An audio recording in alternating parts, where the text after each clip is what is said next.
मंडल और प्रिय साथियों, बहुत ही अच्छी रिपोर्ट आप लोगों ने पढ़ी। जो एक्टिविटी की है कमेटी की, बहुत ही अच्छी एक्टिविटी हुई। मैं कुछ बातें बहुत लंबा नहीं करूंगा। 2 दिन से अपना सम्मेलन जो चल रहा है और बहुत ही अच्छे इश्यू के ऊपर चल रहा है कि आज संकट कहाँ पहुंच गया है और इसका निकलने का रास्ता क्या है। चाहे वो खेती का मामला है, चाहे पर्यावरण का मामला है, चाहे इंसान की अपनी ज़रूरतों का मामला है। इस आंदोलन के दौरान कुछ अनुभव मैंने जो सीखे हैं वो मैं आपके साथ साझा करना चाहूँगा। एक तो ये बात बिल्कुल सामने आ गई कि पार्टियों का जो था ना, एक जिसको कहते हैं पार्टी बिना कुछ होगा ही नहीं, लोगों के धारणा थी और अभी भी है कईयों, वो धारणा तोड़ दी। विपक्ष क्या करेगा, बता दिया विपक्ष को कि बच्चों लोकसभा में एब्सेंट नहीं रहना। अभी आई थी बात कि विपक्ष क्या करेगा, हमें इनको बांधना चाहिए।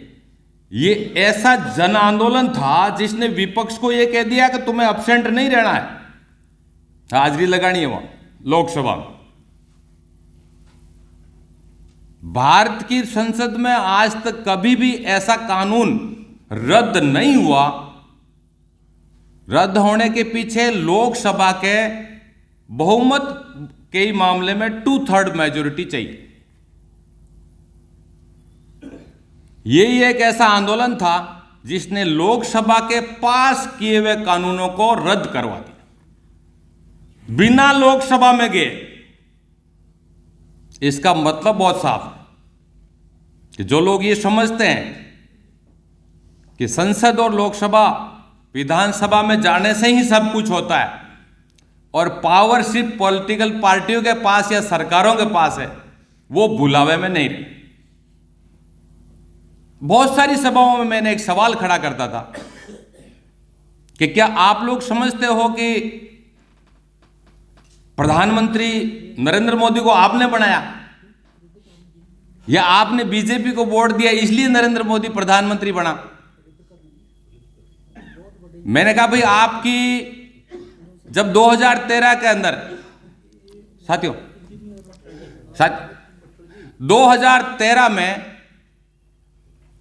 जब बीजेपी की नेशनल परिषद की मीटिंग हो रही थी गुजरात में, तो उस समय हुआ था कि बीजेपी को यह प्रोजेक्ट करना चाहिए कि हमारा प्रधानमंत्री या हमारा नेता कौन होगा। जब तक नरेंद्र मोदी का नाम ही नहीं था, नाम आ रहा था आडवाणी का। जब आडवाणी का नाम आ रहा था तो भारत की जो इंडस्ट्रीज एसोसिएशन है उसमें से रतन टाटा से बुलवाया गया कि यदि यहां का मुख्यमंत्री जिसने 2 टर्म के ऊपर अच्छा काम किया है और उद्योगों का इन्वेस्टमेंट के मामले में बहुत अच्छा है, गुजरात की प्रोग्रेस बहुत अच्छी है, ऐसा व्यक्ति यदि भारत का प्रधानमंत्री बने तो हम सारे औद्योगिक जगत इनका समर्थन करेंगे। मीटिंग पोस्टपोन्ड होती है 1 दिन के लिए और रात को तय होता है, दूसरे दिन मोदी का नाम डिक्लेयर होता है। तो इसका मतलब मोदी कौन लाए? साधारण भाषा में उद्योगपति। मैं अभी कॉरपोरेट की बात कर रहा हूं, कैसे उद्योगपतियों के लाया हुआ नुमाइंदा था, इसमें तो कोई दो राय नहीं। अब ये तो बात ठीक है कि बीजेपी मोदी किसानों के तौर के ऊपर एक तरह से बिल्कुल नंगे हो चुके हैं, लेकिन दूसरी पॉलिटिकल पार्टियों के बारे में क्या समझ है? सुखदेव जी ने बहुत अच्छा पर्चा निकाला और उसको मैंने बहुत सारे लोगों के साथ डिस्कस किया कि व्यक्ति या पार्टी बदलने से कुछ नहीं होगा। व्यक्ति और पार्टी बदलने से नहीं होगा कुछ भी। क्यों नहीं होगा? इसके पीछे कारण यह है कि 1945 के अंदर जब सेकेंड वर्ल्ड वॉर खत्म हो चुका था, यूएनओ बना, तो यूएनओ इस आधार पर बना कि राष्ट्र अपने आप में स्वतंत्र हैं। उन स्वतंत्र राष्ट्रों का एक कॉमन कोई ऐसा निजाम बनाया जाए जहां पर कॉमन कोई बात की जाए तो उसका नाम था संयुक्त राष्ट्र संघ। 1945 में अस्तित्व में आया। हाँ, उसके अंदर जैसे कैपिटल का अपना रूप है कि वर्चस्व का, तो उसमें 5 को वीटो पावर दिया, और वीटो पावर देने के बाद में उन्होंने जो कारनामे किए उससे साबित हो गया कि भी यहां पर भी एकाधिकारवाद है यूएनओ में। 5 वीटो पावर ने जगह जगह साबित किया। और 45 के बाद में जो टेक्नोलॉजी बढ़ी, खास करके बहुत सारे लोगों से डिस्कस करता, मैंने कहा मोबाइल सबके पास है, कहां सबके पास है?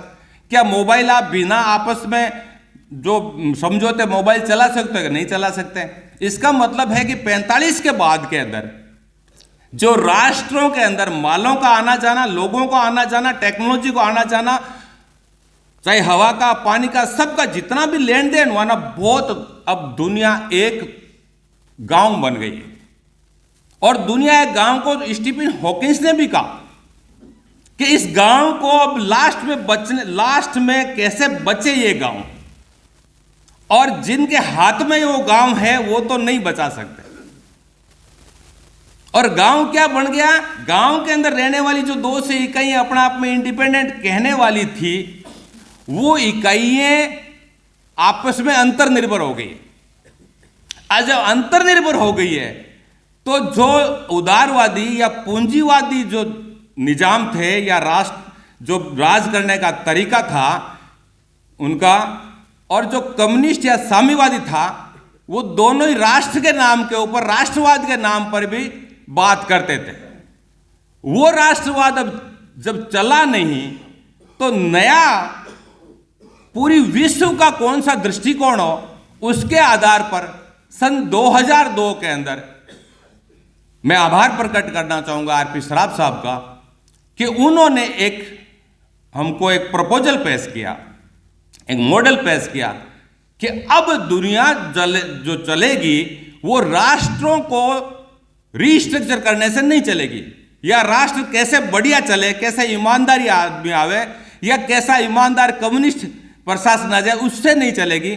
बल्कि दुनिया जो चलेगी वो पूर्व विश्व इकाई के तौर पर प्रकृति और मानव को ध्यान में रखते हुए चलेगी। क्योंकि पहले वाले जितने भी थे, हर धर्म के अंदर एक बात बिल्कुल साफ लिखी हुई है कि इंसान सबसे महान है। किसी भी धर्म में देख लो, सब धर्मों में अच्छी बात है, लेकिन एक ये भी बात लिखी हुई है, जब इंसान सबसे महान है, उसमें से सबसे बढ़िया आदमी हमारा सबसे भला करेगा, जब ये बात है तो इंसान सबसे महान की बात का मतलब आपका पर्यावरण प्रकृति को माइनस कर दिया।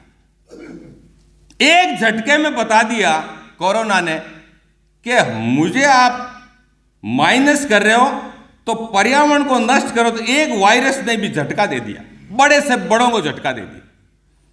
इसका मतलब पर्यावरण हमारे लिए इतना इंपॉर्टेंट कब बना, ये लोगों को अभी भी एंटीना कहीं खड़ा नहीं हुआ है।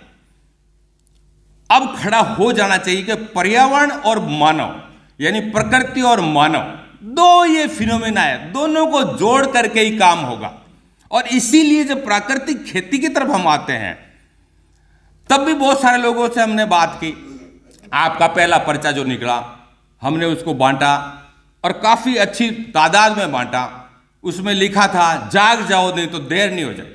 उसमें हमने लिखा कि ये कानून जो लाए हो ये सिर्फ किसानों के खिलाफ ही नहीं है, ये सिर्फ समाज के खिलाफ भी नहीं है, ये कुदरत के भी खिलाफ है, ये प्रकृति के खिलाफ है।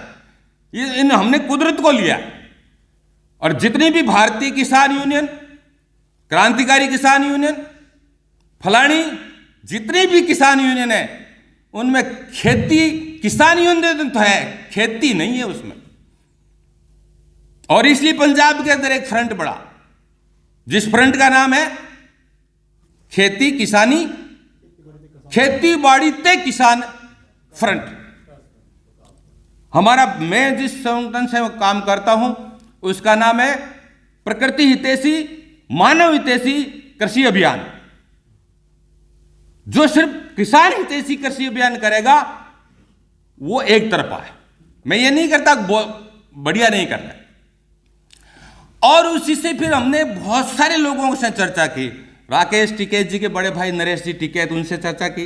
राकेश जी टिकैत से कई बार चर्चा हुई, डॉक्टर दर्शनपाल जी से कई बार हुई, बलदेव सिंह सिरसा से मेरी व्यक्तिगत बातें हुई, बहुत सारे लोगों से बातें हुई। मैंने पर्चा दिया, लोगों को पढ़ाया। और जैसा सज्जन कुमार जी कह रहे थे कि जो केरला से साथी आए, उन्होंने ये सवाल ही पूछा कि ये डिजाइन, ये मॉडल काम करेगा क्या? जिस प्रकार पार्टियों का मॉडल अब काम नहीं कर रहा है, अप्रासंगिक हो चुकी, और धर्म आज की समस्याओं के लिए भी नहीं कर सकते। बहुत सारा उनका साहब बुद्ध धर्म में बहुत अच्छा लिखा है। मैंने कहा बिल्कुल ठीक है, बहुत अच्छा, लेकिन उस समय पर्यावरण की वो स्थिति नहीं थी। 1750 के बाद की जो स्थिति आई है, कार्बन डाइऑक्साइड की जो पीपीएम की मात्रा है, वो बुद्ध धर्म में कहां थी?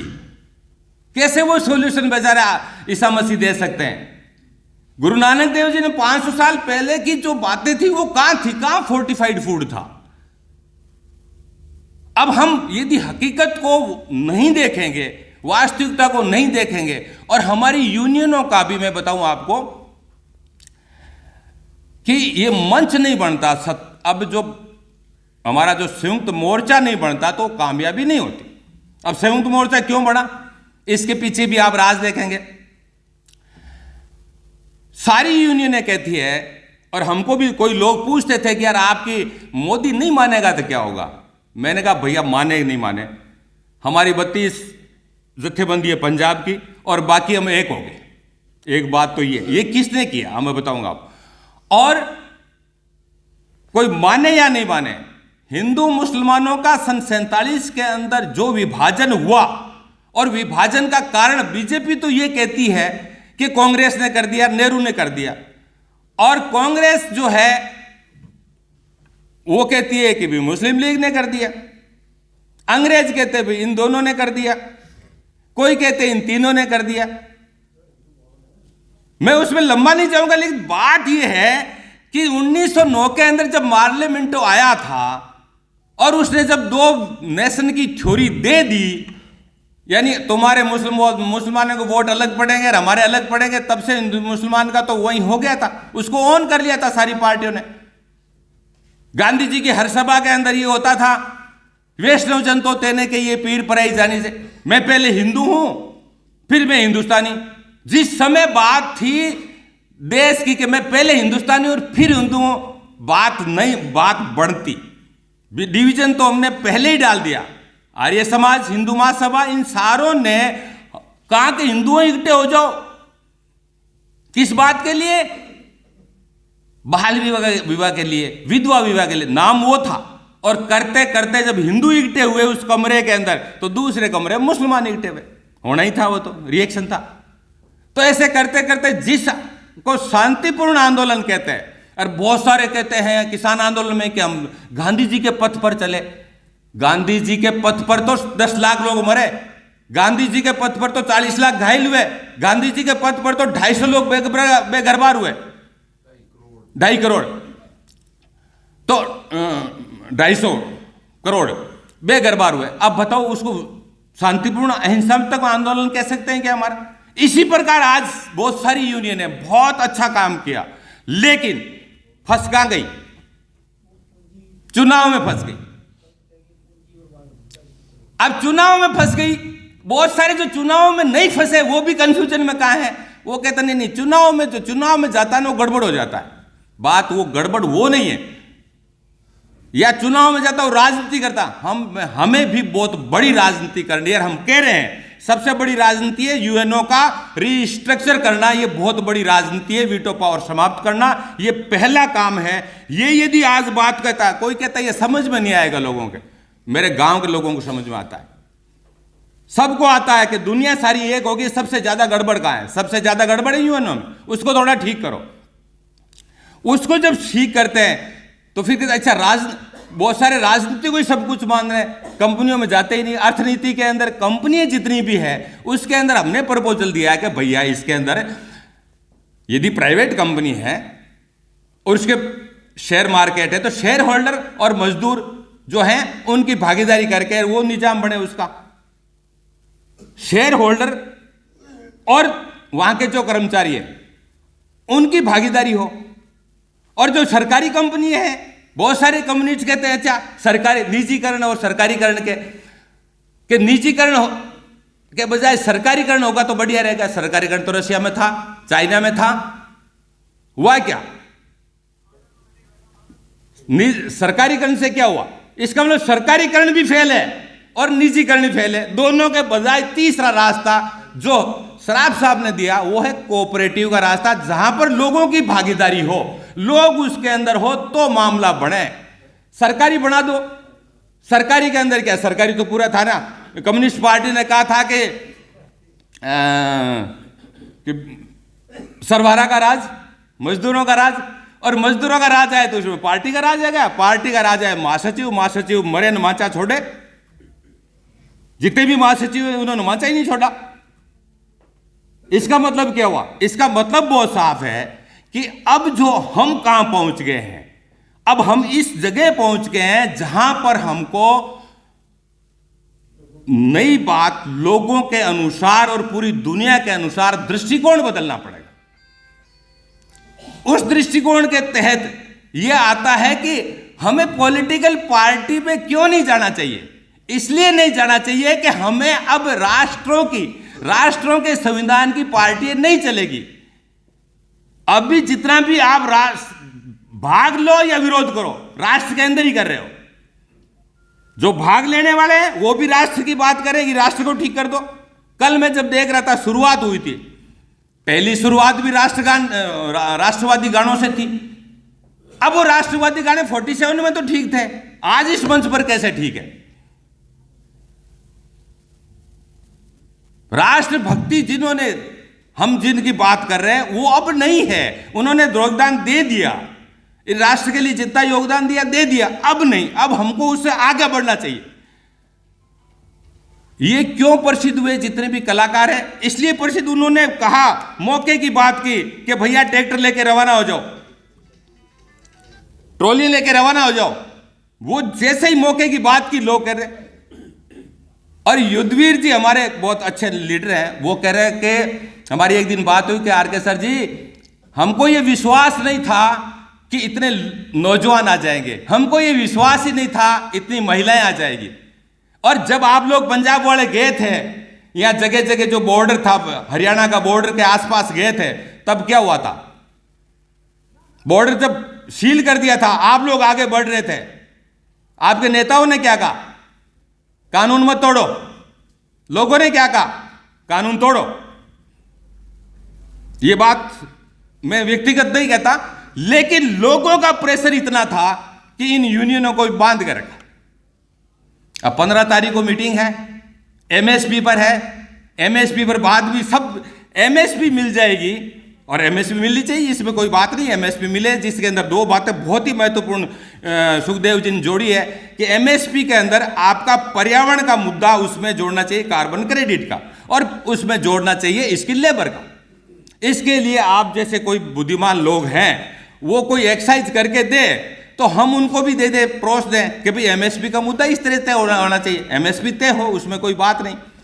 और 23 फसलें की जो बात है, हम तो कहते हैं यार 3-3, 4-4 ही दो। मुझे राजस्थान की फसलें में मैं तो ये कह रहा हूँ, बाजरा दे दो, आपका जो गेहूं का एरिया गेहूं दे दो, मूंग दे दो, मतलब एक दलहन दे दो, तिलहन दे दो, ऐसा कोई 2-2, 3-3 भी दे दी जाए ना तो भी सारा हो जाएगा। लेकिन एमएसपी समाधान नहीं है जब तक कि खेती का प्राकृतिक तौर के ऊपर, कुदरती तौर पर नहीं आएंगे। आप तो डॉक्टर साहब हैं, डॉक्टर साहब आप तो समझते हैं इस बात को कि हेल्थ के लिए सबसे महत्वपूर्ण चीज क्या है? हेल्थ के लिए आज सबसे महत्वपूर्ण चीज है हवा, पानी और शुद्ध भोजन तो है ही है। एक्सरसाइज को आप बताते हैं कि भाई एक्सरसाइज भी करनी चाहिए और हमारा पॉजिटिव माइंड भी रहना चाहिए।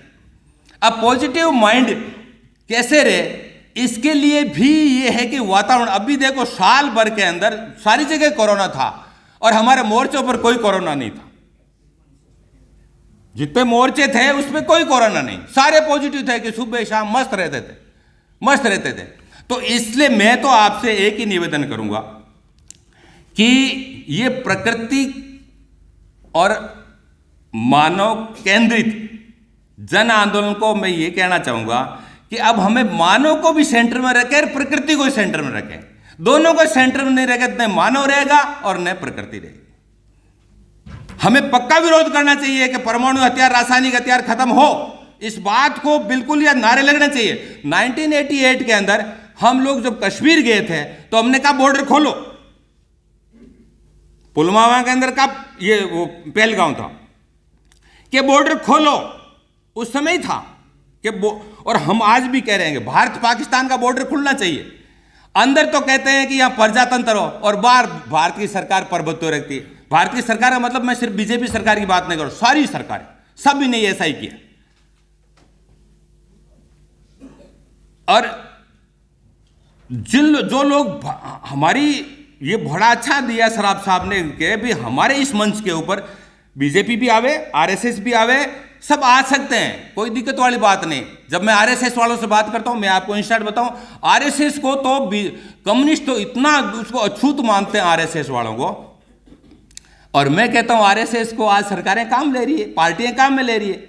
लेकिन आरएसएस जब एक जगह मैंने बात की और उन्होंने कहा कि भाई ये जो झंडा है इसको सलाम करो, कहने का मतलब है हमारे भारत के झंडे को सलाम करो। मैंने कहा यार ये 45 तक तो बात आपकी ठीक थी, लेकिन 2022 के अंदर ये इसलिए ठीक नहीं है कि अब हमारा झंडा जो कॉमन रहेगा, पूरी धरती बचेगी तो मानव बचेगा, तो हमारी पूरी धरती का झंडा हो तो बात मैं उसको सलाम करूं, कोई दिक्कत वाली बात नहीं। एक को झंडे को जैसे ही मैं सलाम करता हूं, मैं भारत माता कहता हूं, इसका मतलब है मैं तोड़ने वाला हूं, दुनिया को तोड़ता हूं। जब मैं ये कहता हूं कि सब सिख एक हो जाओ तो मैं बाकी लोगों को तोड़ता हूं। ये बात खरी लगे चाहे खोटी लगे। जब मैं कहता हूं कि नहीं जाट एक हो जाओ तो मैं दूसरी जातियों में फर्क डालता हूं। आज वो जमाना चला गया। जाति और धर्म प्रासंगिक क्यों है कि वो हल नहीं दे सकते। और हमारे जो तत्काल के काम है तुरंत, या पंजाब में सबसे बड़ा काम है, जितनी भी 40, 45, 32 यूनियन है उनके नौजवानों के बीच में हमारा खरड़ा ये ले जाओ कि भैया हम तो इसको इस तरह से कर रहे हैं, चाहे चुनाव में भाग ले रहे हैं चाहे नहीं ले रहे हैं, सबके सामने अपने प्रपोजल जाने चाहिए। और 15 तारीख को यहाँ से कुछ लोग, यदि 2-4 लोग भी ये जो बन जाए एमएसपी का जो खाका, एमएसपी का खाका का मतलब हमारी एंट्री है। मैं एमएसपी को नहीं कर रहा हूँ, बातचीत करने का एक तौर तरीका हो जाए, बातचीत करने का तौर तरीका हो जाए तो बात बढ़े। वरना क्या है, मुझे यदि कोई पूछे कि आज सबसे बड़ा खतरनाक क्या चीज है, सबसे बड़ा खतरा कहां से है, वो है राष्ट्रवाद से। अभी मोदी मोदी मोदी मोदी आया, अरे मैं कहता हूं कि ये विशेषाधिकार अधिकार खत्म ही करो ना, बेचारे को जानो खतरा ही नहीं होगा उसको। अभी विशेषाधिकार दे रखा है, उसको साधारण आदमी बढ़ा दो। साधारण आदमी बनाएंगे ऐसे कानून आवे तब पार बढ़े। विशेषाधिकार है लोकसभा के किसी का, आपने कानून का, आपने किसी संसद सदस्य को कुछ बोल दिया तो विशेषाधिकार। ये विशेषाधिकार समाप्त कैसे होंगे? भारत के राष्ट्र के कानून से तो होंगे नहीं। इसका मतलब भारत के वोटों में प्रक्रिया में भाग लोगे तो भी नहीं होंगे। इसके अलावा यदि हम सोचेंगे तब ये विशेषाधिकार खत्म होंगे और तभी पावर टू द पीपल मिलेगी, लोगों को पावर एम्पावर करेंगे तब बात बढ़ेगी। तो मैंने काफ़ी ज़्यादा समय ले लिया है, बाकी 2 दिन में पूरी बातें सब जगह सामने आई। भारत खास करके यहाँ जल की जो बात आती है, अभी कितना बढ़िया बात हुई कि जब हरियाणा और पंजाब की किसने बात उठा दी थी, शाही खट्टर नहीं उठाई थी, और हरियाणा के लोगों ने जवाब दे दिया था कि तुम क्या झगड़ा हमारा कराना चाह रहे हो। इवन चंडीगढ़ जब आया था प्रधानमंत्री के, शायद चंडीगढ़ को दे सकते हैं गिफ्ट के रूप में, तब भी लोगों ने कहा चंडीगढ़ से क्या हमारा फर्क पड़ता है। कई लोग ये भी कह रहे हैं कि यदि वो मान लो कोई बहुत बड़ा कोई यहाँ पे 1000 करोड़ का दे देता, तोहफा दे देता, तो लोग कहते हैं नहीं, सेटिस्फाई नहीं होते। लोगों को विश्वास नहीं है, खास बात है, इन सरकारों पे बिल्कुल विश्वास नहीं है और हमें भरोसा करके लोगों के बीच में उतर जाना चाहिए। और मैं खास करके हरियाणा के जो साथी बैठे उनसे निवेदन करना चाहूँगा कि हमारी जो बात हरियाणा में गई है, और हरियाणा के जो आए थे यहाँ पे रवि आजाद जी भी आए थे, उनके साथ मिल करके जिस प्रकार यहाँ पंजाब की ऐसी कमेटी है वैसे ही राजस्थान की कमेटी बैठी, तो आप लोगों की कमेटी हरियाणा की भी अगली बार एक कमेटी बने जोरदार तरीके से, मैं यही निवेदन करूँगा। धन्यवाद।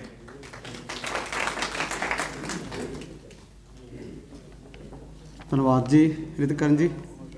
ਤੇ ਹੁਣ ਮੈਂ ਬੇਨਤੀ ਕਰਾਂ ਦਦਾਰ ਸਿੰਘ ਜੀ ਸਾਂਭਾ JNK